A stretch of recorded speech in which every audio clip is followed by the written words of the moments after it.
The crystal chandeliers in the grand ballroom of the Sterling Plaza glittered like frozen starlight, casting fractured gold across 200 upturned faces. Waiters in white gloves balanced silver trays of beluga caviar and vintage Krug, weaving through gowns that cost more than most mortgages. Alexander Steele stood at the center of it all, 36 years old, owner of Steele Airways, the fastest-growing private jet fleet on the eastern seaboard. His tuxedo, hand-stitched in Milan, fit like armor. Cameras flashed. Investors clapped.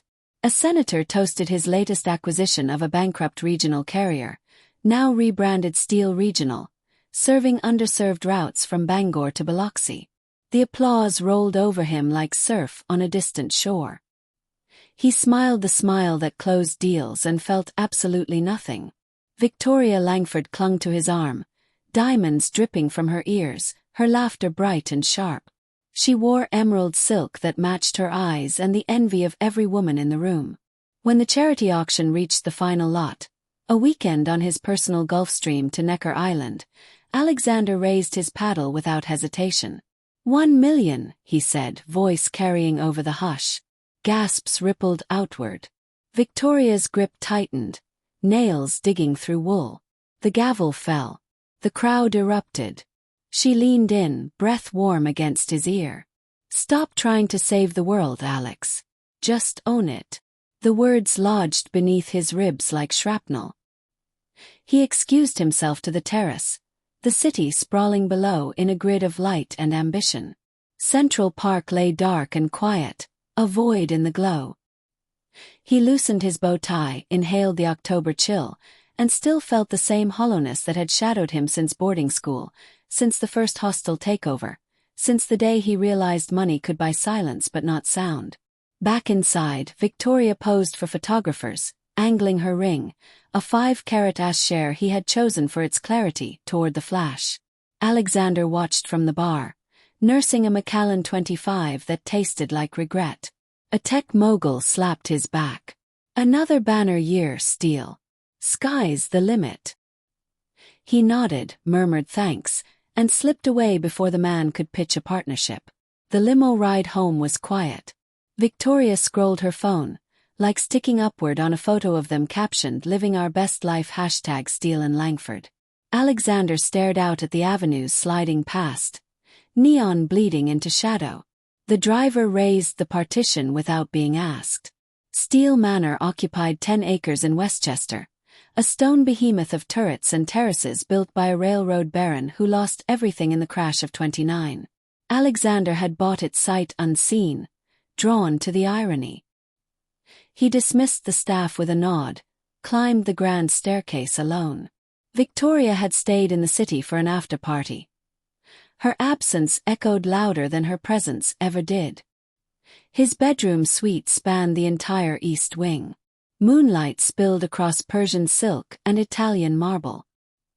He shrugged off the tuxedo jacket, kicked away the patent shoes, and opened the laptop on the ebony desk. Stock tickers glowed green. Emails from Tokyo, London, Dubai.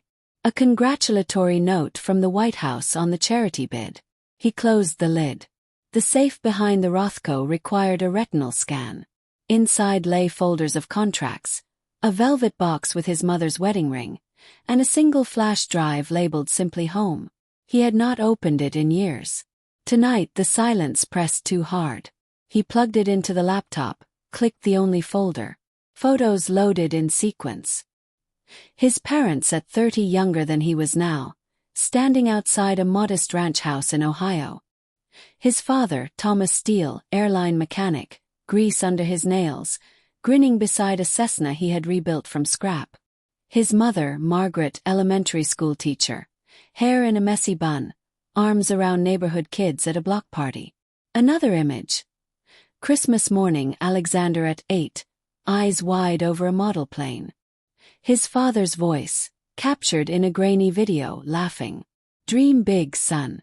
But keep your feet on the ground." The last photo showed them at the county fair, cotton candy sticky on small fingers. They had died in a charter crash when he was 14, mechanical failure on a flight they could finally afford. The settlement funded his first investment, A bankrupt charter service bought for pennies. He had turned grief into jet fuel, literally. Steele Airways rose from those ashes, sleek and ruthless. He whispered to the empty room. They loved people, not things. What happened to me? Sleep refused him. He paced the balcony until dawn painted the sky bruise purple. Victoria's text arrived at 6:03 a.m. Asterisk breakfast meeting with Vogue. Don't wait up. Asterisk he deleted it, opened a new document, and began typing a resignation letter he would never send. The cursor blinked like a heartbeat. Morning light found him in the kitchen, brewing coffee in a French press his mother would have loved. The staff arrived, startled to see him wielding a kettle. He waved away their offers, carried the mug to the library, and pulled a book his father used to read aloud, The Little Prince. The fox's words stared back. It is only with the heart that one can see rightly. What is essential is invisible to the eye. He closed the book, heart thudding against bone. The charity million had gone to Wings for All, a non-profit flying pediatric patients to specialized hospitals. He opened their website, clicked donate, and typed 7 figures before common sense intervened. He reduced it to 5, then 3, then 1. Still too much, Victoria would say. He hit submit anyway. His phone buzzed. The Wings director, voice cracking with gratitude. Mr. Steele, this funds an entire year of flights. You've given kids a chance to see their families again. Alexander managed a thank you, hung up, and stared at the ceiling. The silence felt different now, less like a void and more like a question. Victoria returned at noon, heels clicking across marble. Darling, the coverage is divine. Page 6 called us New York's power couple. She kissed his cheek, perfume sharp. Board meeting at 2. Wear the navy suit. She breezed toward the dressing room. He followed, stood in the doorway. I'm not going. She paused, mascara wand midair. Excuse me. I need a break. Real one. No meetings, no acquisitions. Just time. The words surprised him as much as her.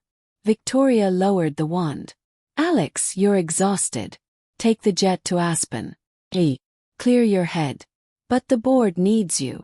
She smiled the smile that usually worked. Didn't. He spent the afternoon in the hangar at Teterboro, walking the line of jets that bore his name. Technicians nodded respectfully. He climbed into the cockpit of the first plane he ever bought, a battered Learjet 35, now restored to museum quality. The yoke felt familiar under his palms. He closed his eyes, remembered his father's voice on shortwave radio, guiding him through his first solo at 16. The memory ached sweetly. That night he cooked alone, pasta with tomatoes from the greenhouse his mother would have tended. He ate on the terrace, city lights distant. Victoria texted a selfie from a rooftop bar, captioned "Missing my king." He set the phone face down. Sleep came in fragments. He dreamed of his parents waving from a small plane, sky endless blue. He reached for them, but the jet dissolved into spreadsheets and stock tickers. He woke gasping, heart racing. The clock read 3:17 a.m. He opened the laptop again, searched volunteer pilot programs. Pages loaded. Angel Flight, Pilots N Pause, Wings for All. He bookmarked them all. Dawn found him in the gym, running nowhere on a treadmill that cost more than most cars. Sweat dripped, but the emptiness lingered. He showered, dressed in jeans and a sweater his mother would call sensible, and drove himself to the city in the old pickup truck he kept for nostalgia. Paparazzi missed him entirely. He parked near a community center in the Bronx, the one his million had helped fund. Children spilled out for recess, laughter sharp in the cold. A little girl with braids and a missing front tooth waved at him through the fence. He waved back, startled. She ran over, palms pressed to chain link. Are you the plane man? He nodded. He grinned. My brother flew to Boston cause of you. He's gonna walk again. She darted away before he could respond. The director found him there, eyes wet. Mr. Steele, we didn't expect. He cut her off. Call me Alex. And I'd like to fly if you ever need a pilot. She studied him, saw something shift behind the billionaire mask. "We always need pilots." Victoria called it noon, voice tight. "Page 6 says you were spotted in the Bronx. In a pickup." "Alex, what is this?" He told her about the little girl, the brother learning to walk. Silence stretched. "You're having a breakdown," she said finally. "Come home. We'll get you help."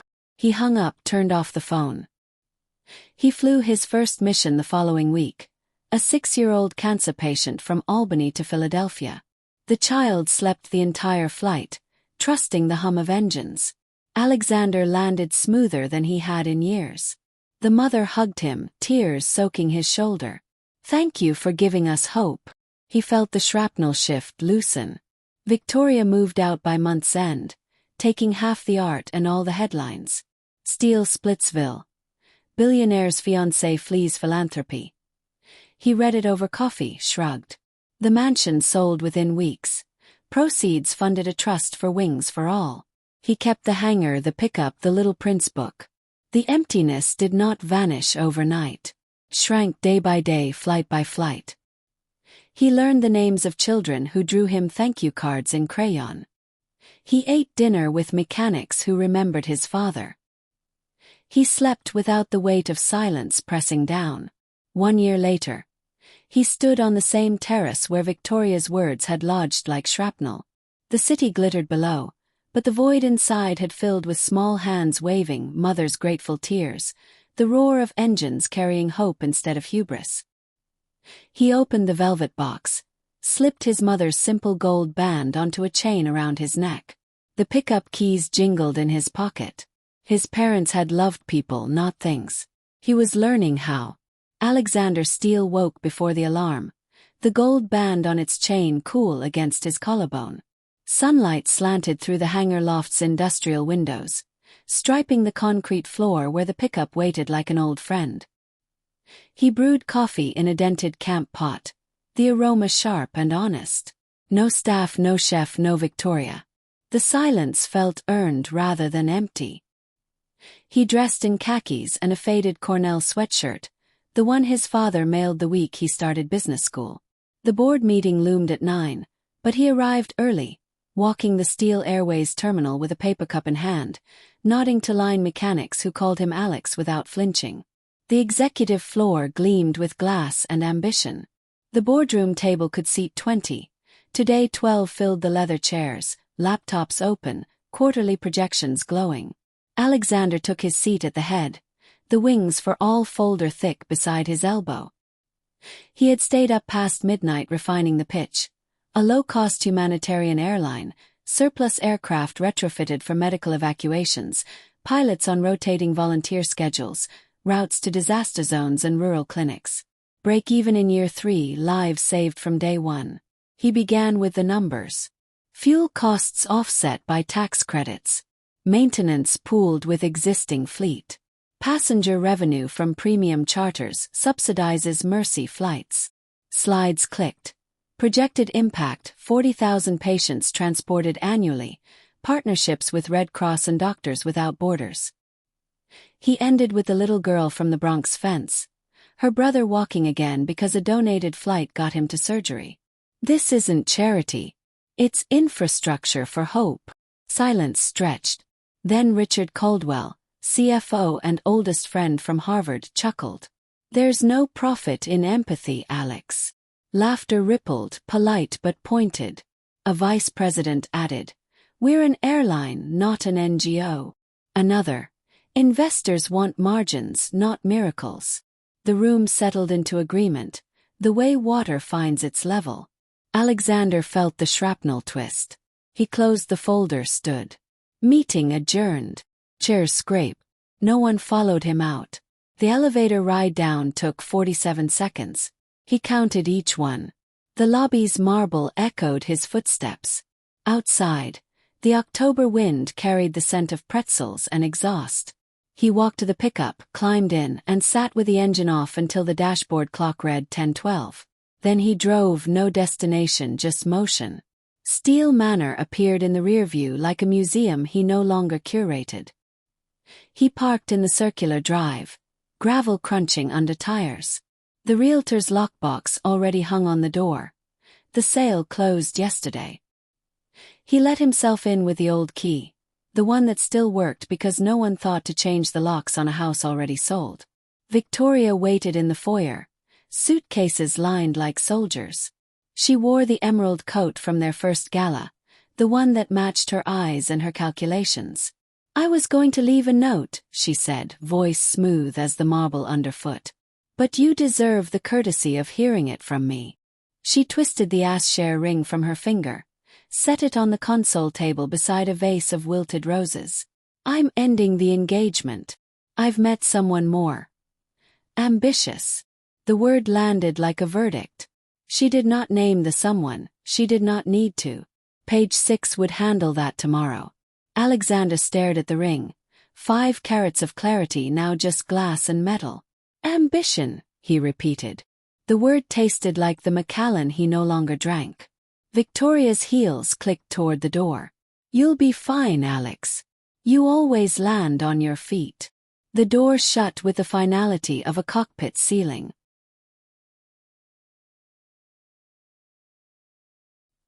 He stood in the echoing foyer until sunlight shifted across the floorboards. Then he climbed the stairs to the master suite, opened the safe, and removed the flash drive labeled home. The laptop waited on the bare desk. He plugged it in, clicked the video he had not watched since the night everything cracked open. His parents, younger than memory, laughing as his 8-year-old self taxied a radio-controlled plane across the backyard. His father's voice. "Dream big, son. But keep your feet on the ground." The screen went black. Alexander closed the lid, heart pounding against bone. He dialed the only number he knew by heart that wasn't tied to a deal. Mr. Hayes answered on the second ring, voice gravelly with age and cigarettes. "Steele. Heard you walked out of your own board meeting. Good for you." Alexander laughed, the sound rusty. They arranged to meet at the diner in White Plains where Hayes used to take him after Little League games, back when a chocolate milkshake fixed everything. The diner smelled of bacon and burnt coffee. Hayes sat in the corner booth, 82 and sharp as ever, retired mechanic turned mentor after the crash that took Alexander's parents. He pushed a plate of fries across the formica. "Eat. You look like you haven't slept since the Clinton administration."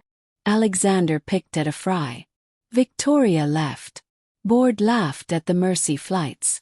"I sold the house. I don't even know who would talk to me if I were broke." The confession spilled out raw and unpolished. Hayes sipped black coffee, eyes steady. "Then find out. Strip it all away and see what's left." He slid a napkin across the table, sketched a simple equation. Assets, ego equals character. Your parents flew sick kids to hospitals in that beat-up Cessna. Charged what families could afford, sometimes nothing. They died doing it. You think they cared about EBITDA? Alexander stared at the napkin. "I don't know how to start over." "You already did," Hayes said. "You walked out. That's step 1. He tore the napkin in half, wrote an address on the back. "Angel flight needs a pilot tomorrow. Albany to Memphis. Kid with leukemia. You in?" Alexander took the scrap of paper. "I'm in." He drove to the hangar under a sky the color of steel. The Learjet 35 waited, polished but humble. He ran pre-flight himself, hands remembering muscle memory from teenage summers. The child's mother met him at the FBO, eyes red but grateful. The flight south took 3 hours. The boy slept the whole way, trusting the engines the way Alexander was learning to trust again. Landing in Memphis, he helped carry the stretcher to the ambulance. The mother hugged him, whispered thanks. He felt the shrapnel loosen another fraction. Back in the air, flying empty north, he radioed Hayes. "What's step 2? Keep flying until the money doesn't matter. Then decide what does." Alexander banked east, sunrise painting the horizon gold. The pickup waited at Teterboro, the loft above the hangar his new address. He parked, climbed the metal stairs and opened the single window. City sounds drifted up, horns, laughter, a baby crying. He left the window open. The board sent emails. Emergency meeting, vote of no confidence. He deleted them unread. Victoria's engagement announcement hit page 6 the next day. New fiancé, a hedge fund prince with a yacht named Ambition. Alexander read it over coffee in the diner, shrugged, left a 20 under the plate. He flew 3 more mercy missions that week. A burn victim to Shriners, a heart transplant infant to Cleveland, a veteran needing PTSD treatment in Denver. Each landing chipped away at the hollow places. He slept in crew quarters, ate diner food, tipped generously. The gold band stayed on its chain, warm against his skin. One night, after a red-eye return, he sat on the loft's fire escape with a beer and the Little Prince book. The fox's words felt less like philosophy and more like instruction.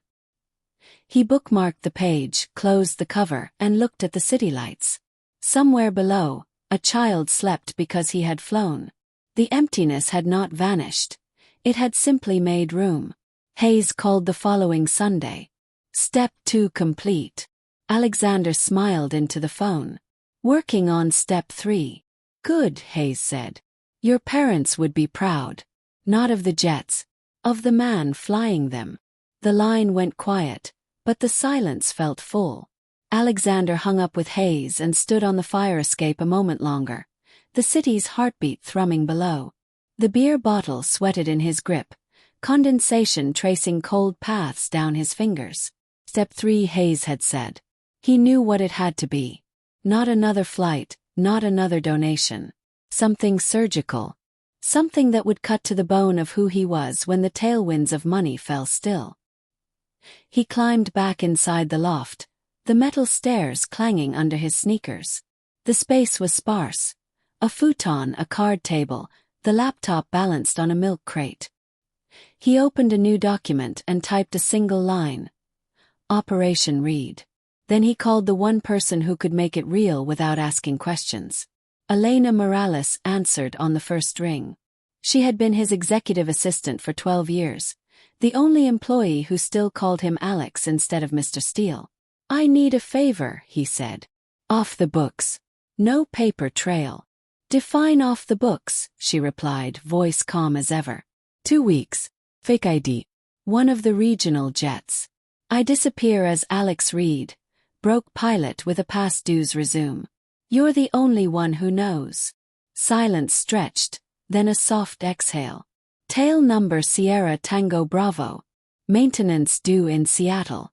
I'll file it as a repositioning flight. Passport, driver's license, social, all clean. Backpack only. Backpack only. She delivered the package at dawn, sliding a manila envelope across the diner counter where they used to debrief quarterly reports. Inside, Illinois driver's license in the name of Alexander Reed, age 36. Address, a non-existent apartment in Cicero. A worn leather wallet with $43 in mixed bills, a prepaid Visa with a $500 limit, and a pilot's logbook stamped with modest hours in turboprops. The photo on the license showed him with 3 days of stubble and a faded baseball cap. Elena had even scuffed the edges of the plastic. You look like a man who missed child support, she said, sliding into the booth. That's the idea. He tucked the wallet into the backpack beside a change of clothes, the gold band on its chain, and the Little Prince paperback. Board's calling an emergency session tomorrow, she warned. Caldwell's drafting removal papers. Let them. I'll be in the wind. He spent the morning scrubbing himself from the digital ether. Social accounts deleted, not deactivated. Steele Airways press team instructed to route all inquiries to legal. He powered down the phone that held a decade of contacts and dropped it into a storm drain on his walk to the subway. The absence felt like shedding skin. The mansion's final walkthrough was scheduled for noon. He arrived in the pickup, parked at the service entrance to avoid the realtor's prying eyes. The house echoed, furniture shrouded in dust sheets like ghosts at a funeral. He climbed the grand staircase one last time, footsteps swallowed by Persian runners. In the master suite, the safe stood open and empty. He slipped the flash drive labeled home into the backpack's inner pocket, then paused at the full-length mirror. The man staring back wore faded jeans with a tear at the knee, a gray hoodie 2 sizes too big, and sneakers whose soles had seen better decades. Stubble shadowed his jaw. Exhaustion ringed his eyes. He looked like any pilot between gigs, the kind who slept in crew lounges and ate cup noodles. He met his own gaze and spoke aloud, voice rough from disuse. "Let's see if love is still real." The realtor found him in the foyer, clipboard in hand. "Mr. Steele, the buyers want to close early." "Keys are on the console," he said, dropping the ring of brass onto marble. "Tell them the ghosts come free." He shouldered the backpack and walked out the service gate without looking back. The pickup started on the 3rd try. He left it at a long-term lot near LaGuardia with a note for Elena. Sell it. Donate proceeds to Wings, Sierra Tango Bravo waited on the ramp at Teterboro, a humble Beechcraft King Air with faded paint and a propeller that had logged more Mercy miles than corporate ones. The co-pilot, a 20-something named Diaz, greeted him with a fist bump. "Heard you're the mystery volunteer. Welcome to the milk run." Alexander, Alex Reed now, climbed aboard with a nod. The cabin smelled of coffee and disinfectant. 6 jump seats, a stretcher rig, medical oxygen bottles secured aft. No leather, no champagne. Just purpose. They lifted off into a sky the color of steel wool, climbing east then south. Diaz handled radios. Alex flew left seat, hands steady on yoke and throttle. The headset crackled with clearance instructions, then silence. Below, the Hudson glittered like a vein of molten silver. He banked over the George Washington Bridge, the city shrinking to a circuit board of light and ambition. For the first time in years, no one knew where he was. First stop: Roanoke, Virginia. A premature infant needed transport to Duke NICU. The mother, barely 20, clutched a diaper bag and a prayer. Alex loaded the isolette himself, securing straps with the care his father once used on model planes. The baby weighed less than a bag of flour, breathing steady through nasal cannula. The flight took 42 minutes. He carried the isolette to the ambulance, mother's hand trembling on his sleeve. "Thank you, Mr. Reed." The name sounded foreign and right. Night found him in a motel off I-81, the kind with a flickering neon vacancy sign and ice machines that rattled like old bones. $29 a night, paid in cash. The room smelled of mildew and Lysol.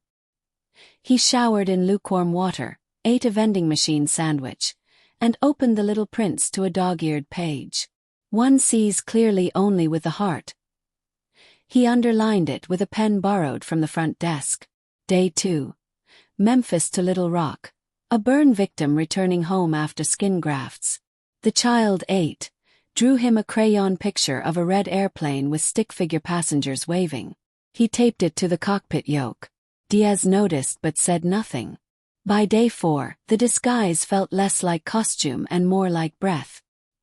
He slept in crew lounges, ate at Waffle House, tipped in quarters. In Baton Rouge, he helped a Vietnam vet board with a prosthetic leg and a duffel of medals. The man saluted as they taxied. "First time flying since '72. Feels like coming home." Alex swallowed hard and advanced the throttles. Word spread in the small world of volunteer pilots. Alex Reed, reliable, quiet, always early for pre-flight. No one asked about his past.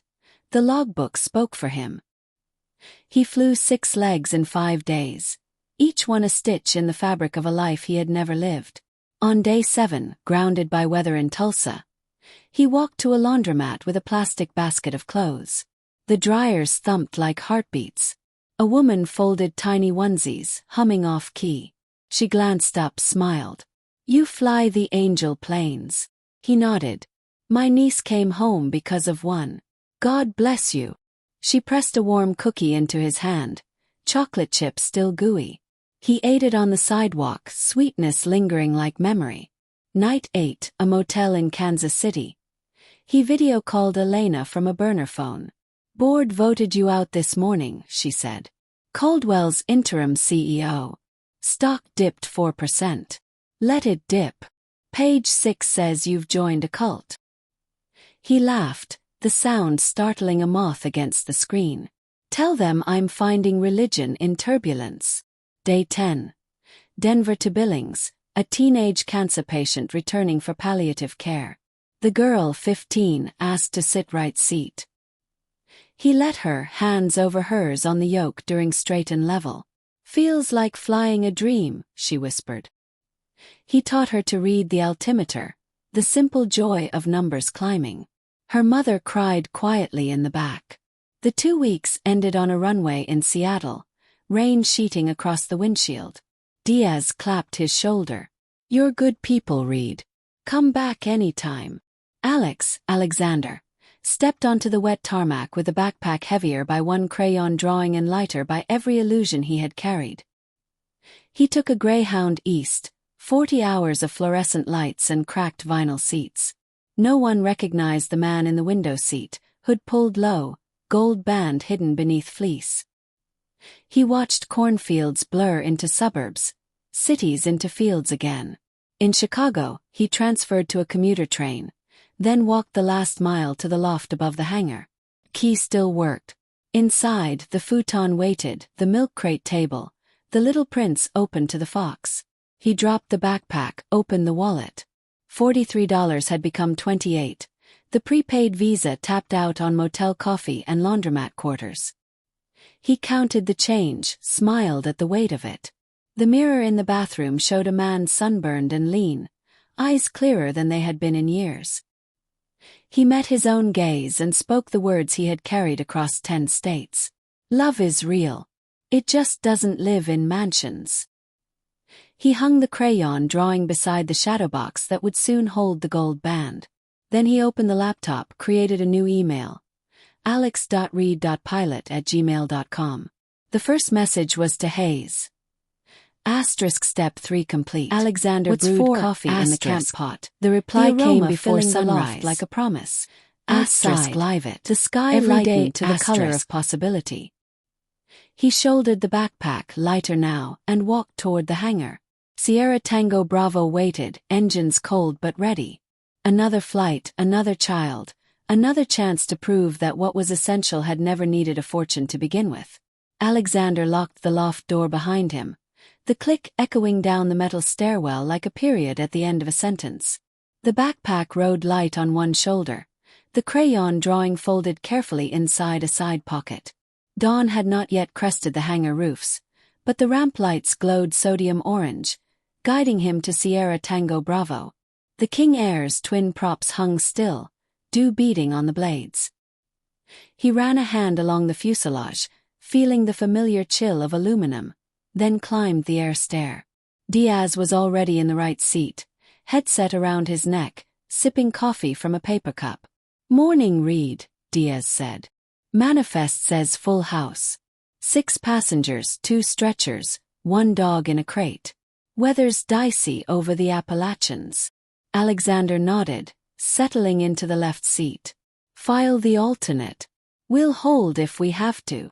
The routine grounded him, yoke under palms, checklists in order. Engines coughed to life, props biting air. Clearance came crisp through the headset. They taxied into position, throttle forward, and lifted into a sky the color of wet ash. The cabin behind the cockpit curtain filled quickly. A pediatric oncologist from Pittsburgh, a social worker from Knoxville, 2 parents with a toddler on oxygen, and a golden retriever service dog whose tail thumped against the bulkhead. Alexander kept his cap low, voice calm on the PA. Flight time 2 hours 40. Slight chop ahead. Seat belts on. He clicked off, hands steady on the controls. Turbulence greeted them at flight level 240, the plane bucking like a horse refusing a fence. The toddler cried, the dog whined. Diaz handled radios while Alexander trimmed for smoother air. Behind the curtain, voices rose in alarm. He glanced back through the open cockpit door. Passengers gripped armrests, faces pale.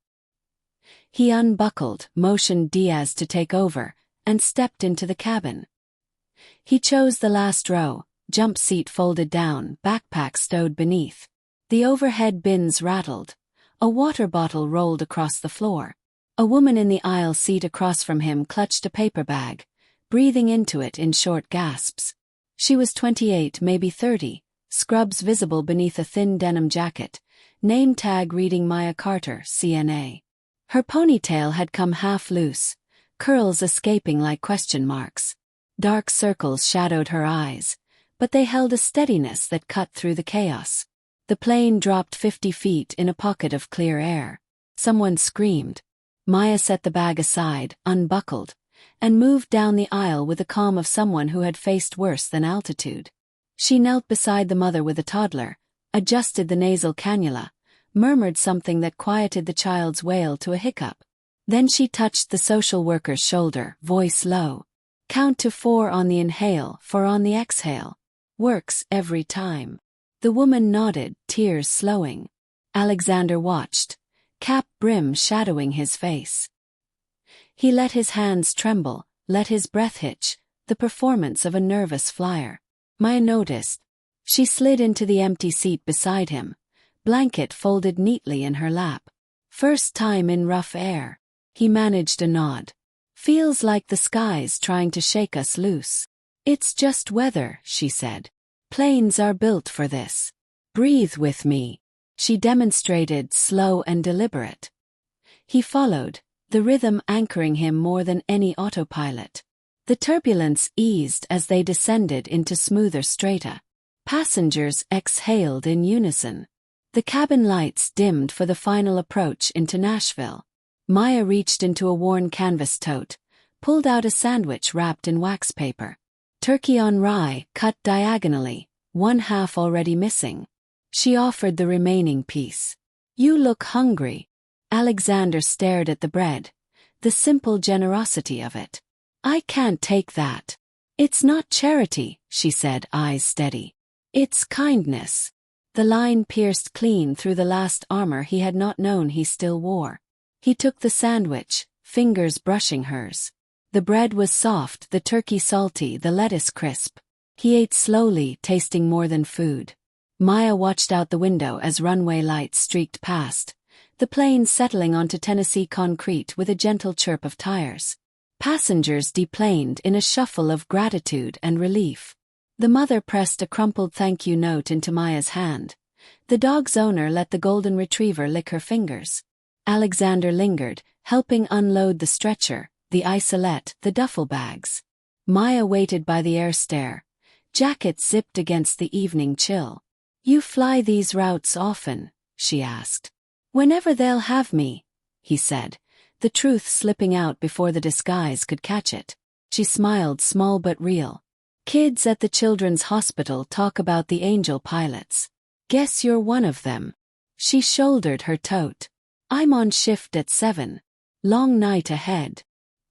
He wanted to offer a ride, a coffee, a conversation that lasted longer than a runway. Instead he nodded. Take care, Maya Carter. You too, mister. She waited. Read, he said. Alex, read. She repeated it softly, like testing the weight of a new word, then walked toward the terminal, ponytail swaying. He stood on the tarmac long after her figure disappeared. Sandwich wrapper crumpled in his fist. Diaz clapped his shoulder. Good flying, Reed. Next legs tomorrow. You in? Always, Alexander said, and meant it. The Crew Hotel was a budget chain off Briley Parkway, the kind with plastic keycards and ice machines that worked half the time. He showered, changed into the spare t-shirt from his backpack, and sat on the edge of the bed with the wrapper smoothed flat on the nightstand. Asterisk, it's not charity. It's kindness. Asterisk, he traced the letters with a fingertip, the way he once traced stock tickers. Sleep came in fragments, dreams stitched from altitude and altitude alone. He woke before dawn, brewed coffee in the lobby's industrial pot, and watched the sky lighten over the parking lot. The gold band rested warm against his chest, a quiet reminder. He opened the little prints to a new page, the one about taming and responsibility. Underlined it twice. Morning brought another flight, Nashville to Little Rock, A heart patient returning home after surgery. The cabin filled with the same mix of hope and exhaustion. Alexander flew left seat, Diaz right, the sandwich wrapper tucked into his logbook like a bookmark. Turbulent stayed mild, but he found himself scanning the manifest for a familiar name. Maya Carter was not listed. The heart patient's daughter, 12 and fierce, sat up front with permission. She asked questions about lift and drag, eyes wide when he explained wingtip vortices. He drew her a diagram on a napkin, the way his father once drew thrust curves on diner placemats. She folded it carefully into her pocket.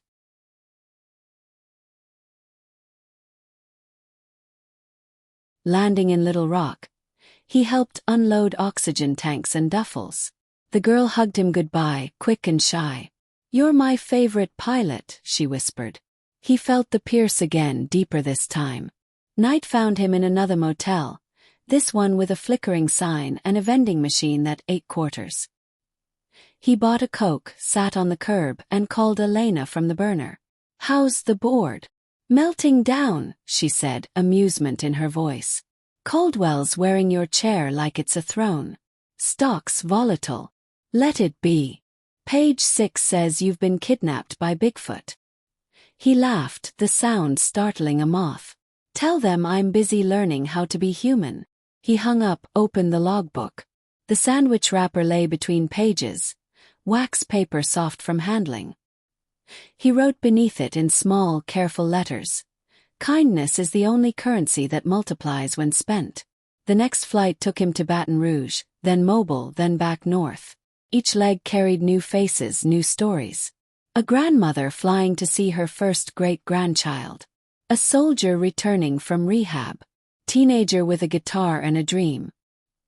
He listened more than he spoke, the disguise no longer a mask but a lens. On the 10th night, grounded by thunderstorms in Charlotte, he walked to a 24-hour diner. The waitress called him sugar, refilled his coffee without asking. He ate eggs over easy and toast, the plate clean when he left. Outside, rain sheeted across the parking lot. He stood under the awning, letting the sound wash over him. A figure approached through the downpour, hood up, scrubs visible beneath. Maya Carter shook water from her jacket, startled to see him. "Alex Reed. Small world. Small sky," he said. She smiled, tired but genuine. "Night shift at the Children's Hospital. You. Waiting out weather. Coffee." She hesitated, then nodded. They took a booth by the window, steam fogging the glass. She ordered tea, he stuck with water. Conversation started with turbulence and detours, moved to favorite routes and worst layovers. She talked about patients who drew her pictures, about a little boy who called her Nurse Sunshine. He talked about the girl who wanted to be a pilot, the napkin diagram now laminated in her bedroom. Rain eased to a drizzle. Maya checked her watch. "Shift starts in 20. Walk me to the bus stop." He paid the bill, left a tip large enough to raise eyebrows. Outside, the air smelled of wet asphalt and possibility. They stood under the awning, shoulders almost touching. "You're different from most pilots," she said. "You listen. You're different from most people," he replied. "You give." She studied him, eyes soft in the diner's glow. "See you in the sky, Alex Reed." "Count on it, Maya Carter." The bus hissed to a stop. She boarded, waved through the window. He watched until the taillights disappeared, then walked back to the motel through puddles that reflected streetlights like scattered coins. In the room, he opened the logbook. The sandwich wrapper had company now. The napkin diagram, the little boy's crayon sun, the soldier's folded flag patch. He added a new entry in the margin. Kindness received. 1 half sandwich, 1 conversation, 1 reason to keep flying. Sleep came deep and dreamless. He woke to clear skies and a text from Diaz. Asterisk Nashville departure 0800. Full manifest. You in? Asterisk. He typed back, wheels up. The King Air climbed into blue, the sandwich wrapper tucked safely in the logbook, the gold band warm against his chest. Below, The world unfolded in patches of green and gold, rivers glinting like threads. He trimmed for level flight, hands steady, heart open. The emptiness had not vanished. It had simply been filled, one act of kindness at a time. The King Air touched down in Nashville just after sunset, runway lights streaking past like comets. Alexander cut the engines, the sudden silence in the cockpit ringing louder than the props had moments before. Diaz unbuckled, stretching with a groan. Storm fronts moving faster than forecast. Tower says hold overnight. Hotels are booked solid with a convention. He glanced at the manifest. Passengers won't be happy. Alexander peered through the windshield. Thunderheads stacked purple and bruised on the horizon, lightning flickering inside like a heartbeat. The FBO ramp glistened with rain. He helped unload the heart patient and her daughter, the girl clutching the laminated napkin diagram to her chest. The mother pressed a small crochet angel into his palm. For the next flight, she said. He tucked it into the logbook beside the sandwich wrapper. The cabin emptied into the terminal, a tide of weary travelers. The toddler from the earlier leg fussed in his father's arms. The service dog panted anxiously. Maya Carter lingered by the baggage cart, helping the elderly woman from the back row maneuver a battered suitcase with a broken wheel. The woman's hands shook. Her coat was thin against the draft from the open doors. Alexander hung back, cap low, backpack slung over one shoulder. The disguise held, but the weight of it felt different now, less like armor and more like a lens sharpening the world into focus. He watched Maya kneel to retie the woman's shoelace, her voice soft. "We'll get you settled, Miss Lorraine. One step at a time." The terminal buzzed with frustration. Flight boards flipped to delayed in red block letters. A businessman shouted into his phone about missed connections. A college student slumped against a pillar, earbuds in, tears tracking down her cheeks. The storm outside intensified, rain lashing the glass in sheets, wind howling through the jet bridge like a warning. Maya moved through the chaos with the calm of someone who had weathered worse. She found a corner near gate C12 where the overhead fluorescents flickered less aggressively, coaxed Miss Lorraine into a plastic chair, and produced a bottle of water from her tote. The old woman's hands trembled too much to twist the cap. Maya did it for her, then dug deeper and pulled out a crumpled $10 bill. "Vending machines down that hall. Get yourself something warm. I'll watch your bag." Miss Lorraine tried to protest, but Maya pressed the bill into her palm. "It's not much, but it's yours tonight." The woman shuffled off, clutching the money like a lifeline. Alexander felt the pierce again, deeper than the sandwich, sharper than the napkin diagram. He stepped forward, offered to carry the suitcase. "Let me help, ma'am." Miss Lorraine smiled, eyes watery. "You young people. Angels in sneakers." He wheeled the suitcase to Titch Landing in Little Rock. He helped unload oxygen tanks and duffels. The girl hugged him goodbye, quick and shy. "You're my favorite pilot," she whispered. He felt the pierce again, deeper this time. Night found him in another motel, this one with a flickering sign and a vending machine that ate quarters. He bought a Coke, sat on the curb, and called Elena from the burner. "How's the board?" "Melting down," she said, amusement in her voice. "Caldwell's wearing your chair like it's a throne. Stock's volatile." "Let it be." Maya checked her watch. "Shift starts at 7. Looks like I'll be late." She didn't sound worried, just stated it like weather. "You work at the children's hospital. Night shift in the PICU.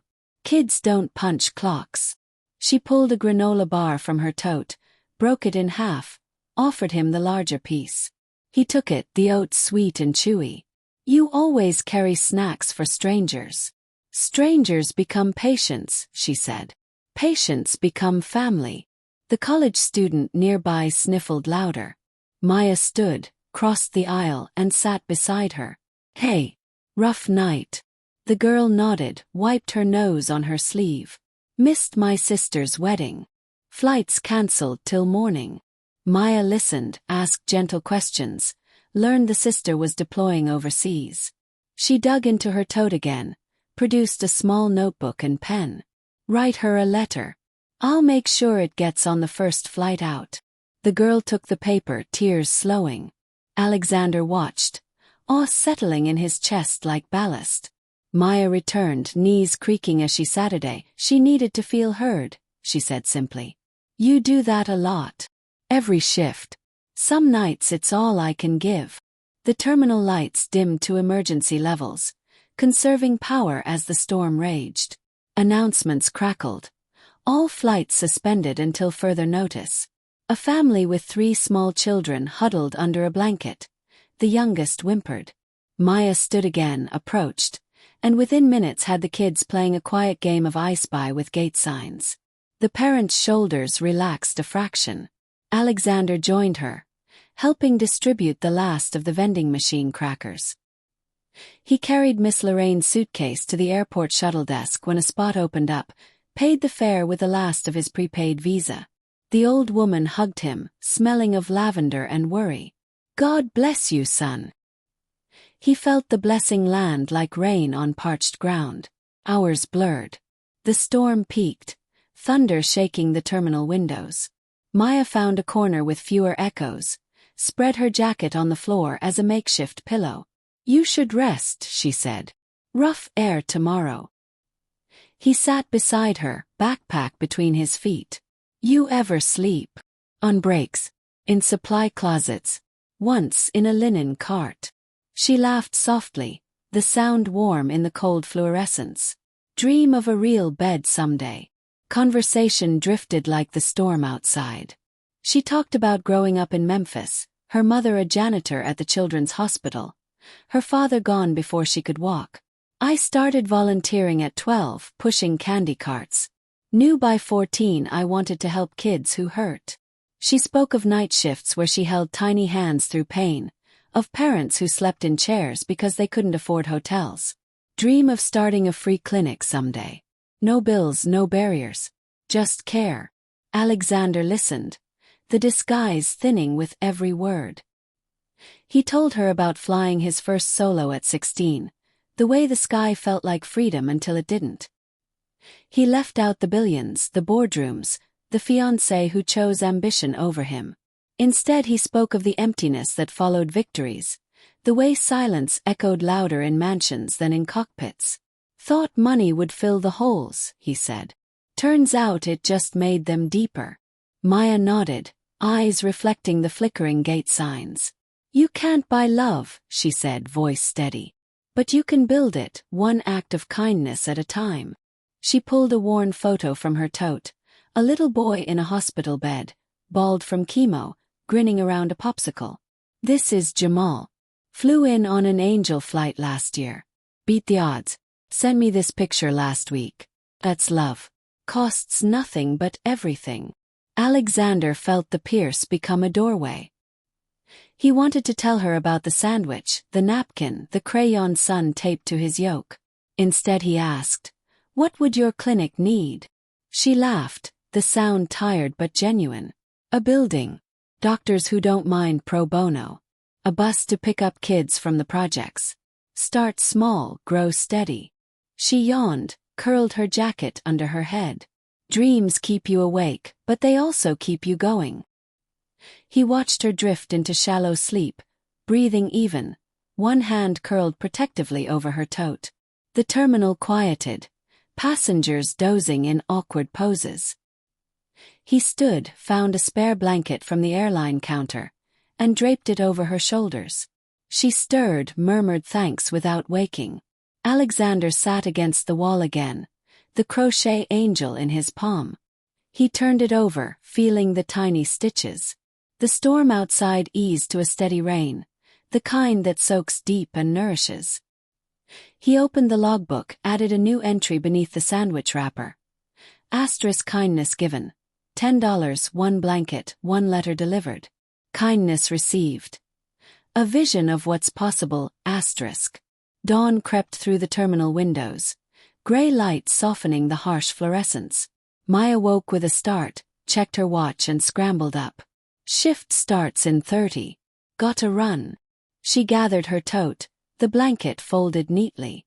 Thanks for the cover, Alex Reed. Anytime, Maya Carter. She smiled, the expression lingering like sunrise. See you in the sky. He watched her hurry toward the exit, ponytail swinging, scrubs rumpled but purpose intact. The terminal stirred to life, flight boards flipping to on time. Diaz texted. Asterisk wheels up 0900. Full manifest again. Asterisk Alexander shouldered his backpack, the crochet angel now tucked beside the napkin diagram.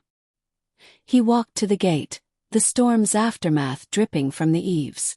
The King Air waited, engines warming. He ran pre-flight with the same care he had shown the first day of the disguise, but his hands moved lighter now. Passengers boarded. A premature infant, a veteran with a new prosthetic, a mother clutching a letter for her deployed daughter. Maya was not among them, but her words were. He taxied into position, throttle forward, and lifted into a sky washed clean. The crochet angel hung from. The King Air rolled to a stop at Gate C-18 just as the sun crested the terminal roof, painting the tarmac in molten gold. Alexander cut the engines, the sudden hush in the cockpit a familiar companion. Diaz unbuckled, stretching with a yawn. Home sweet Nashville. You want first dibs on the crew van.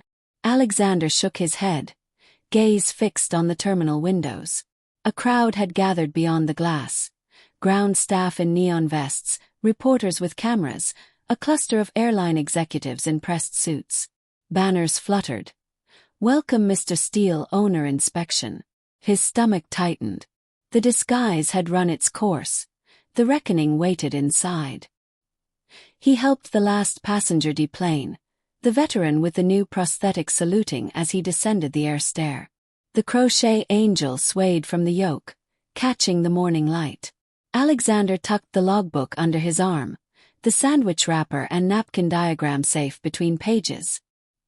He stepped onto the tarmac, backpack light, heart anything but. The terminal doors slid open to a wall of sound. Flashbulbs popped. A young ramp agent smoothed his vest, whispering to a colleague. Steele's landing any minute. Look sharp. Reporters jostled for position, microphones extended. Elena Morales stood front and center, tablet in hand, eyes scanning the crowd. She spotted him, gave the slightest nod. The plan was in motion. Maya Carter lingered near the gate agent's podium, scrubs rumpled from the overnight delay, totes slung over one shoulder. She had arrived early for her shift, curious about the commotion. Her gaze swept the arriving passengers, pausing on the pilot in the faded hoodie. Recognition flickered, then confusion. She took a half step forward, then stopped. Alexander walked straight through the scrum, ignoring the shouted questions. Executives parted like water. He stopped in the center of the gate area, removed his cap, and ran a hand through hair that had grown shaggy over 2 weeks of motel sinks. Gasps rippled outward. Cameras clicked in a frenzy. The young ramp agent dropped his clipboard. Yesterday, Alexander said, voice carrying without a microphone, I was a poor man on this flight. Slept on terminal floors, ate half a sandwich from a stranger, flew mercy missions for gas money. He met Elena's eyes. She gave a small smile. Today I'm still that man. Just in different clothes. He turned, pointed to Maya. She stood frozen beside the podium, eyes wide. The $10 bill she had given Miss Lorraine still folded in her pocket like a secret. This woman gave me hope that kindness still exists. She shared her last dollar, her blanket, her time. She didn't know my name, my net worth, or my boarding group. She just saw someone who needed help. Reporters surged, questions overlapping. Mr. Steele, why the disguise? Is this a publicity stunt? What does this mean for Steele Airways? He raised a hand, the gesture quieting the chaos the way throttle reduces engine roar. It means I'm selling the company. Proceeds will fund a non-profit airline, volunteer pilots, free medical transport. No more boardrooms. Just runways. Maya's face drained of color. The tote slipped from her shoulder, thudding softly on the carpet. Hurt flashed first, raw and sharp, then confusion, then something harder to name. She took a step back, bumping into the podium. The gate agent steadied her. Alexander saw it all, the betrayal blooming like storm clouds. He started toward her, but Elena intercepted, murmuring about press obligations. He shook her off gently. "Give me 5 minutes." He crossed the gate area, the crowd parting again. Maya's eyes, those steady brown eyes that had calmed a panicked cabin, now shimmered with unshed tears. "Alex Reed," she said, voice barely above the terminal hum. "Or should I say Mr. Steele?" "Alex is still me," he said. The rest was camouflage. Camouflage for what? To see if poor people are kind. Her words cut clean. "I gave you my last $10. My blanket. My trust. I know." He kept his voice low, the way he spoke to frightened children in the cockpit. "I needed to know if I could be seen without the money. If kindness was real when it cost something. And was it?" He thought of the sandwich, the napkin, the crochet angel. "More real than anything I've ever bought." She studied him, the hurt softening but not vanishing. "You could have told me. I was afraid you'd stop being Maya." She laughed, a short, sharp sound. "I'm always Maya. Broke, tired, still showing up." She picked up her tote, slung it over her shoulder. "I have a shift. Kids waiting." "Let me walk you," he said. She hesitated, then nodded once. They moved through the terminal, reporters trailing at a distance, Elena's security keeping them at bay. The storm's aftermath dripped from the eaves, puddles reflecting departure boards. Maya's sneakers squeaked on the wet tile. "The clinic," she said finally. "The one I told you about. You laughed like it was impossible." "I didn't laugh," he said. "I listened. And I'm making it possible." She stopped outside the staff entrance, badge already in hand. "Don't build it for me, Alex. Build it because it's right." "I will," he said. "Starting today." She swiped her badge, the door buzzing open. "See you in the sky, Mr. Steele." The door closed behind her, the click final but not forever. Alexander stood in the corridor a moment longer, the crochet angel warm in his pocket. Then he turned, walked back to the gate area where Elena waited with a tablet and a contract. "Sale closes in 72 hours, she said. "Buyer's a pilot cooperative. They want you on the advisory board." "Tell them I'll fly the first mission," he said. The press conference was brief, held in the FBO lounge with coffee and no podium. He announced the sale, the non-profit, the clinic in Maya's name, funded by the first year's proceeds. Reporters scribbled, cameras rolled. He answered questions about the disguise, the board, the future. When asked about Maya Carter, he said only, "She reminded me that kindness isn't a line item. It's the whole balance sheet." He flew out that afternoon, another mercy mission, this one to Shreveport. The crochet angel hung from the yoke beside the napkin diagram. The logbook gained a new entry. Asterisk kindness tested. Passed with flying colors. Cost, 1 trust, 1 heart. Reward, everything. Asterisk. Evening found him in the loft, the sale papers signed, the mansion keys long gone. He opened the shadow box, placed the crochet angel beside the gold band. The little prince lay open to the final page. He read the last line aloud. Asterisk. What makes the desert beautiful is that somewhere it hides a well. Asterisk. He closed the book, the well inside him no longer dry. The next morning, he walked to the children's hospital in scrubs borrowed from the volunteer closet. Maya was at the nurse's station, charting with the focus he had seen in the terminal. She looked up, surprise softening into something cautious. "You're not on the schedule." "I'm not a nurse," he said. "But I can push wheelchairs, read stories, fly kids to treatment. Whatever you need." She studied him, then handed him a stack of picture books. Room 312. Jamal's waiting for his popsicle story. He took the books, their weight familiar.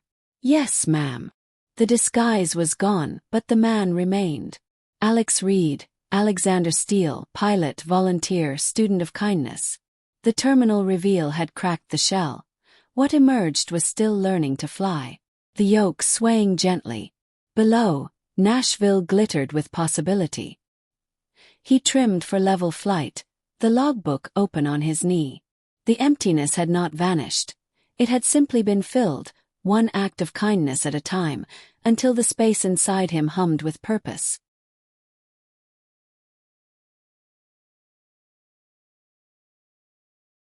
Alexander left room 312 with Jamal's laughter echoing behind him, the popsicle story ending in sticky fingers and a promise to return tomorrow. The corridor smelled of antiseptic and crayons, the familiar hum of the children's ward wrapping around him like a blanket. Maya stood at the nurse's station, charting with the same focus she had shown in the terminal, but her shoulders carried a new tension. She glanced up as he approached, eyes guarded. "Jamal says you do voices better than the audiobooks." He smiled, small and careful. "Practice from reading to my dad's mechanics." She nodded, then turned back to the screen. The silence stretched, not hostile but heavy. He understood. The reveal had cracked more than his disguise. He walked the hospital halls until sunset painted the windows orange, pushing wheelchairs, fetching juice boxes, learning the names of night shift orderlies. The crochet angel stayed in his pocket, a quiet talisman. By the time he stepped into the evening air, the city had changed. News vans lined the curb, reporters shouting questions as he emerged. "Mr. Steele, was the disguise ethical? Will Maya Carter sue?" He kept walking, the pickup waiting in the staff lot, Elena's security detail a shadow at his heels. The headlines detonated overnight. Billionaire plays poverty. Genius or cruelty. Steele's stunt. Kindness or condescension. Asterisk Maya Carter speaks. "I feel used." Asterisk. The last one stopped him cold in the loft, coffee cooling untouched. He opened the article on the burner laptop. Maya's photo, taken outside the hospital, eyes downcast. The quote was brief. "I shared what little I had. I didn't know it was a game." No anger, just exhaustion. He closed the lid, the pierce now awound. Social media swirled with takes. A viral thread praised his social experiment, calling it brilliant performance art. Another labeled him a tone-deaf elitist, mocking the poor for sport. A meme circulated. Alexander in the hoodie beside a cartoon billionaire counting coins. Caption: "When you test humanity but fail the vibe check." He scrolled until the screen blurred, then powered off. Morning brought a press conference he had not planned.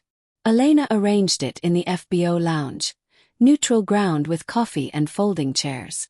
Reporters filled the space, cameras live-streaming. Maya was not there. She had called in sick, the charge nurse said. Alexander stood at the podium in jeans and the Cornell sweatshirt, the gold band visible on its chain. No notes, no script. The first question came fast. "Mr. Steele, was it all just a show?" He leaned into the microphone, voice quiet but steady. "It was supposed to be a lesson for me. I needed to know if I could be seen without the money. If kindness was real when it cost something." He paused, the room still. "But I think it hurt someone I never meant to hurt. Maya Carter gave me her last dollar, her blanket, her trust.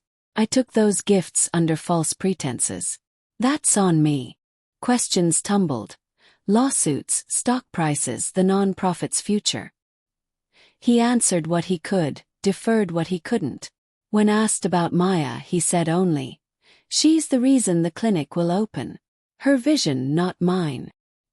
He stepped away from the podium, the crochet angel warm in his pocket. The backlash grew teeth. A petition circulated demanding he return the sandwich money with interest. A late-night host did a bit with a cardboard cutout of Alexander begging for crumbs. Former board members gave interviews, painting him as unstable, the sale a desperate exit. Victoria's new fiancé, the hedge fund prince, posted a yacht photo captioned, "Real ambition doesn't need disguises." Alexander read none of it. He flew mercy missions, slept in crew lounges, ate diner eggs. Maya avoided the hospital volunteer roster. He saw her once, from a distance, pushing a medication cart down a corridor. She did not look up. The hurt lingered like storm damage, visible in the set of her shoulders. He researched her mother through public records, careful to leave no trace. Breast cancer, stage 3, treatments paused for lack of insurance. The bills stacked higher than hope. He opened an account at a community foundation, transferred funds anonymously, enough for experimental therapy and a year of follow-up. The cover letter read simply, Asterisk for the woman who raised kindness. No strings. Asterisk. He mailed it from a post office in Memphis, no return address. Then he vanished. The loft emptied in a single afternoon. Futon to charity, milk crate table to the curb, little prints into the backpack beside the logbook. He left the crochet angel on the windowsill for the next tenant. The pickup sold to a mechanic who remembered his father. He kept only the gold band, the logbook, and a duffel of clothes. He flew under different tail numbers now, volunteer rotations stretching from Alaska to the Keys. No press, no social media, no Steele name on the manifest. Alex Reed, pilot, reliable, quiet. He slept in crew quarters, ate at Waffle House, tipped in quarters. The clinic broke ground in Nashville, Maya's name on the cornerstone, her vision in every blueprint. He sent updates through Elena, who forwarded them without comment.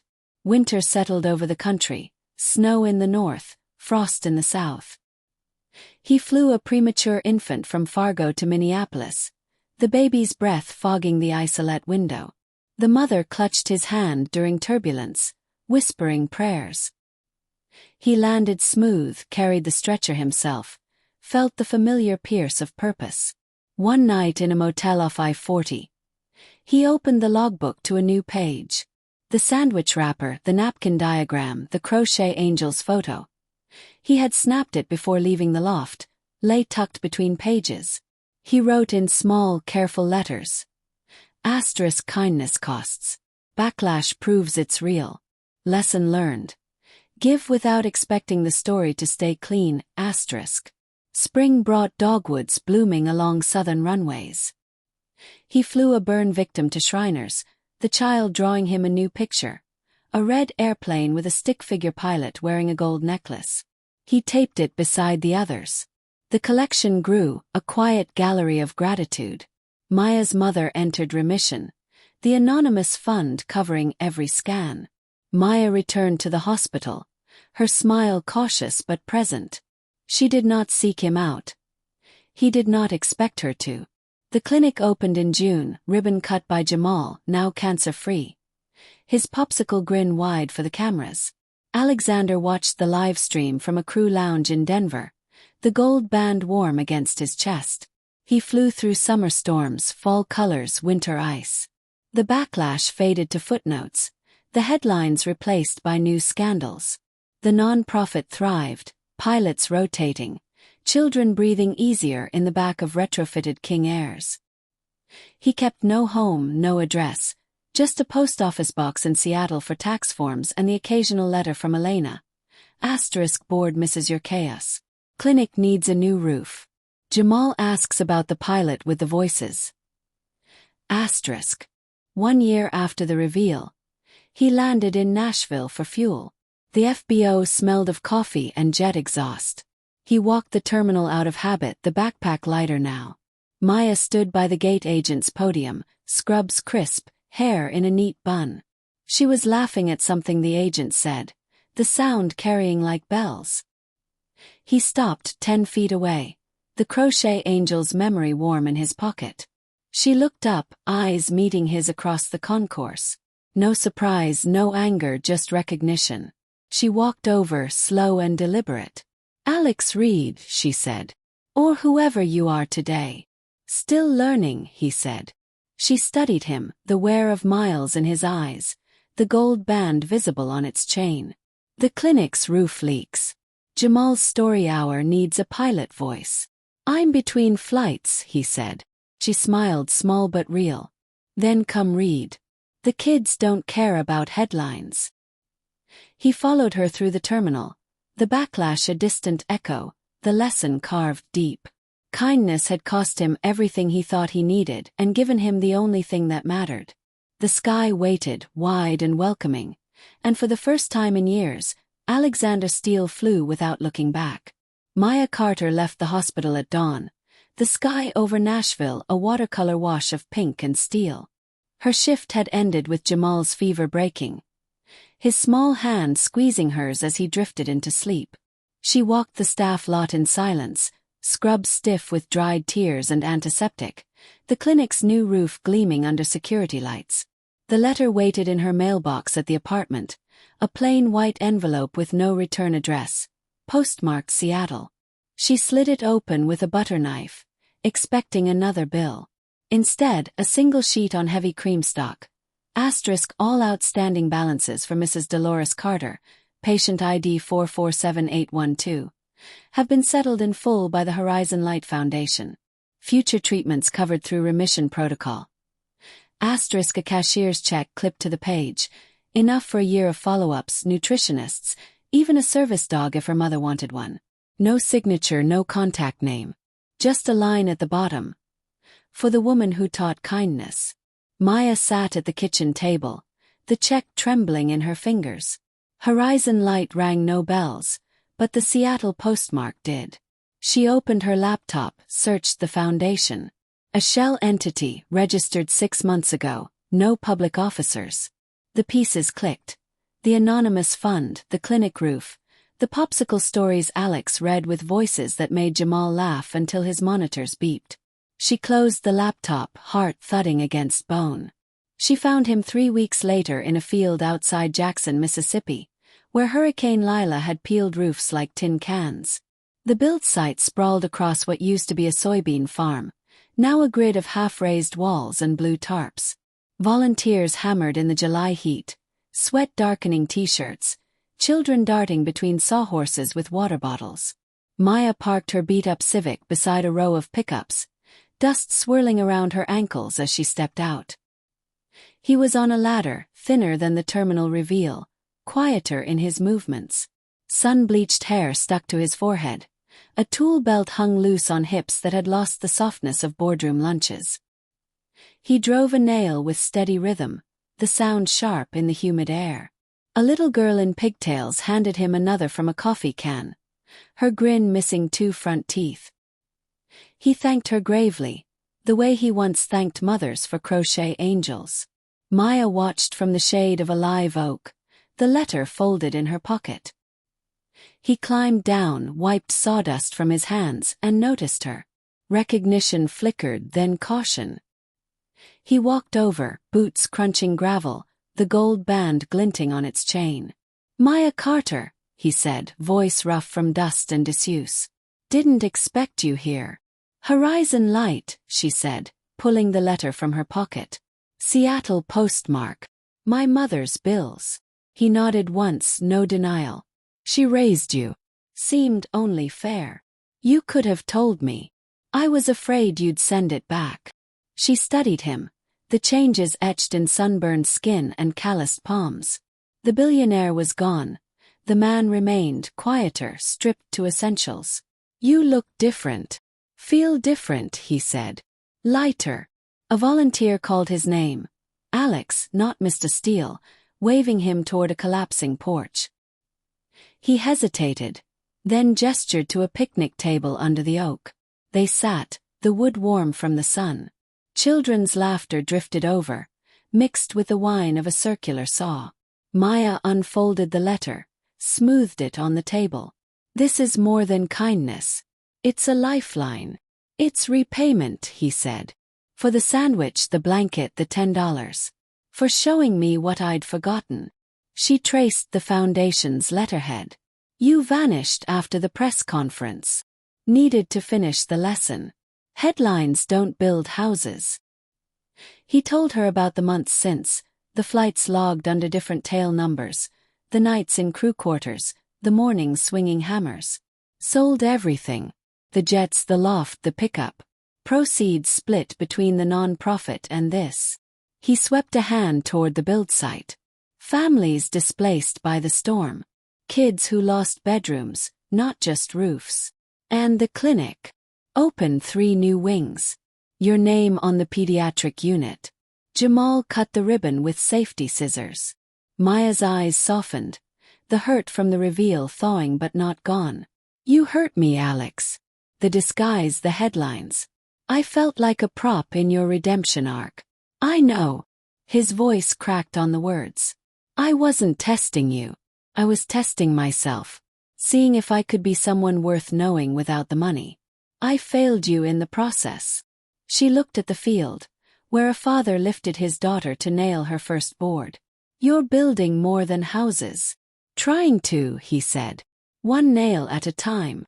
A silence settled, not empty but full. The little girl with pigtails ran over, offered Maya a bottle of water beaded with condensation. Maya took it, thanked her. The child darted away, giggling. Maya twisted the cap, drank. My mother starts her new treatment Monday. The doctor says the fund gives her a fighting chance. I'm glad, he said. Don't glad me, she said, but her tone lacked bite. Thank you. Properly. He nodded, accepting the correction. A volunteer shouted for help lifting a beam. He stood, tool belt creaking. Duty calls. Maya rose too, the letter folded small in her hand. She looked at him, the man who had flown under false colors and now hammered under open sky. You're not the same Alex Reed from the terminal. No, he said. I'm not the same Alexander Steele either. She walked to her car, the dust swirling again. He watched from the picnic table, the gold band warm against his chest. She paused at the driver's door, turned back. No words, just a faint smile, forgiving but not forgetting. Then she climbed in, the Civic kicking gravel as it pulled away. He returned to the ladder, the nail gun, the rhythm of construction. The little girl handed him another nail, her grin wide. You're good at this, Mr. Alex. Learning, he said, and drove the nail home. Evening cooled the sight, volunteers gathering around a fire pit with hot dogs and lemonade. He ate standing, the logbook open on a sawhorse. He added a new entry. Asterisk kindness returned. 1 mother's chance, 1 daughter's peace. Cost. Everything I thought I needed. Reward. A smile that forgave without forgetting. Asterisk. Night fell starthick. He slept in a tent with 3 other volunteers, the sound of cicadas loud as engines. Dreams came of terminals and turboprops, of Maya's steady eyes and Jamal's laughter. He woke before dawn, brewed coffee over a camp stove, and watched the sky lighten to the color of possibility. The build site grew daily, walls rising, windows framed. He flew mercy missions on weekends, the non-profit's King Air now painted with a simple logo, a red airplane carrying a heart. Children waved from hospital windows as he taxied past. Maya's clinic sent thank you cards, Jamal's handwriting wobbly but proud. 1 year later, the shelter stood complete, families moving in with keys and hope. Alexander stood on the porch of the last house, the little girl with pigtails now living there. Her bedroom painted the blue of a clear sky. Maya arrived for the dedication, scrubs traded for a sundress, her mother beside her in a wheelchair, cheeks fuller, eyes bright. They cut the ribbon together, Jamal holding the scissors steady. After, Maya found him by the oak, now strung with fairy lights. You kept building, she said. Still learning, he said. She handed him a new crochet angel, this one with wings the color of sunrise. For the next flight. He took it, the pierce now a doorway wide open. Thank you, Maya Carter. Thank you, Alex, whoever you are today. She walked away, the faint smile returned, forgiveness complete. He hung the new angel from the non-profit's yoke, flew into the sunset, the logbook full of crayon drawings and quiet victories. The emptiness had not vanished. It had simply been filled, 1 act of kindness at a time, until the man who began the journey no longer recognized the sky he flew. The sun dipped low over Nashville, painting the sky in strokes of amber and rose as Alexander stood on the cracked apron outside the non-profit hangar. The King Air he had just landed taxied to a stop, engines winding down with a sigh that matched the one in his chest. Dust swirled around his boots, the crochet angels, old and new, swaying gently from the yoke visible through the open cockpit door. Volunteers unloaded medical supplies for the next morning's flight to rural Haiti. Vaccines, portable ultrasound, a crate of children's books in Creole. He waved off offers to help, shouldered a duffel of blankets himself, and carried it to the storage shed. The work felt like breathing now, essential and unremarkable. Inside the shed, the air smelled of canvas and hope. He stacked the blankets beside boxes labeled for Maya's clinic, pediatric wing. The label was Elena's handwriting, precise and proud. He traced the letters, the gold band warm against his skin. 1 year since the build site, 1 year since Maya's faint smile under the oak. The clinic had expanded again, a mobile unit now serving the Mississippi Delta. Jamal's crayon drawings taped inside the van like mascots. He stepped back into the evening, the sky deepening to indigo. A television mounted in the FBO lounge flickered through the window. Sound off, captions scrolling. He paused, drawn by a familiar logo. Steele Wings Global, the non-profit born from the sale, announced a new initiative. Free medical transport to every landlocked country in Africa, partnerships with Doctors Without Borders, solar-powered clinics at remote airstrips. The anchor's face filled the screen, then cut to file footage of him. Alexander Steele, thinner, quieter, handing a child a stuffed bear on a dusty runway in Sudan. He turned away, the image already fading. The real work happened off-camera, in the hum of engines at dawn, in the quiet thanks of parents who could finally sleep. He walked the perimeter fence, the chain link cool under his palm. The pickup was long gone, replaced by a bicycle with a basket for grocery runs. The loft had become the volunteer coordinator's office. He slept in a converted shipping container behind the hangar, bunk bed and hot plate, the little prints on a shelf beside the logbook. Night settled, stars pricking the velvet sky. He opened the logbook under the hangar's sodium light, the pages thick with entries. Flight hours, patient names, crayon suns and stick figure pilots. The sandwich wrapper had yellowed, the napkin diagram laminated for longevity. He added tonight's leg. Nashville to Port-au-Prince, 14 souls, 2 incubators, 1 service dog named Hope, beneath it, in smaller script. Asterisk kindness compounds. Interest paid in smiles. Asterisk. The bicycle carried him through quiet streets to the Waffle House where the night cook knew his order. Eggs over easy, wheat toast, black coffee. He ate at the counter, tipping in quarters that clinked like memories. The television above the grill played the same clip, volume low. A nurse in scrubs at the end of the counter glanced up, eyes widening in recognition, then softening into something like respect. She nodded once, returned to her hash browns. He left a 20 under the plate, more than the meal cost, less than gratitude demanded. Back at the container, he showered in the communal stall, water pressure steady from the new solar pump. Sleep came deep, dreams stitched from altitude and altitude alone. He woke before dawn, brewed coffee in a dented pot, and watched the sky lighten to the color of possibility. The mobile clinic van idled outside, Maya's name stenciled on the side in bold blue. A new driver, a former patient's father, waved as he loaded supplies. Alexander waved back, the silent promise intact. Stown, Maya Carter pushed through the hospital doors at shift change, the night's exhaustion lifting with the morning light. Her mother's room on the 4th floor smelled of lavender lotion and fresh linens, the window open to a breeze that carried dogwood blossoms. Dolores Carter sat propped against pillows, cheeks fuller, eyes bright with a particular piece of remission. A breakfast tray waited untouched. She preferred Maya's homemade oatmeal with pecans. Maya kissed her forehead, smoothed the blanket. "How's my favorite patient?" "Feeling spoiled," Dolores said, voice stronger than it had been in years. "That foundation sent a physical therapist. Said it's all covered." Maya's heart stuttered, the letter from weeks ago still folded in her locker.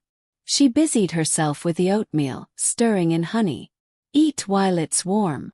Dolores took the spoon, then noticed the television remote. "Turn it on, baby. I want to see the weather."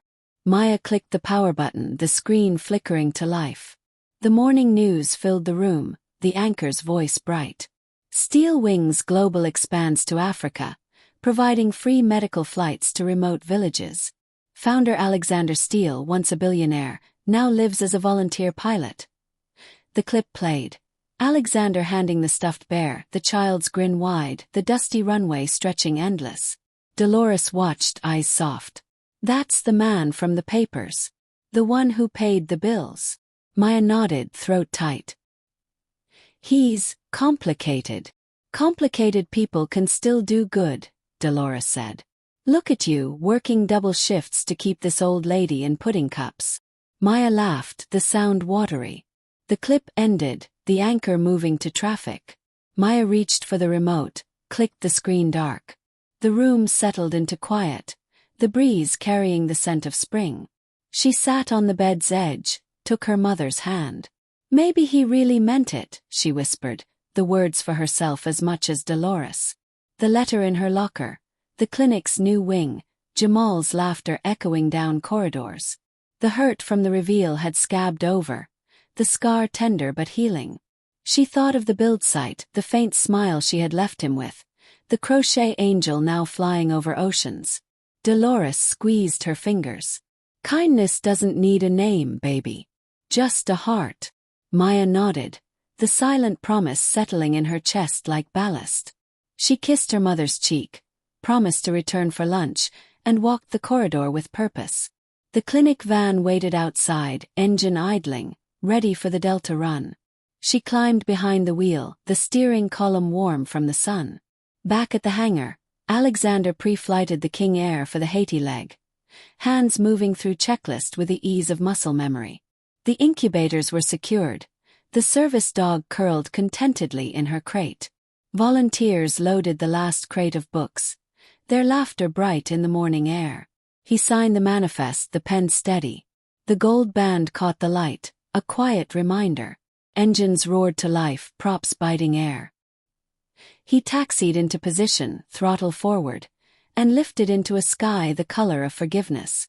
Below, Nashville shrank to a patchwork of green and gold, the hospital a small white square, Maya's clinic a bright blue dot. He trimmed for level flight, the crochet angels swaying in unison. The real journey had just begun, not in headlines or disguises, but in the quiet space between acts of kindness, where promises lived without words. He flew south, the sun at his back, the logbook open on his knee. A new entry waited. Kindness is the only legacy that flies farther than any jet. The sky stretched endless, wide and welcoming. Alexander Steele, Alex Reed, pilot, volunteer, student of the heart, banked gently into the wind. The silent promise held, carried on wings that needed no fortune to soar.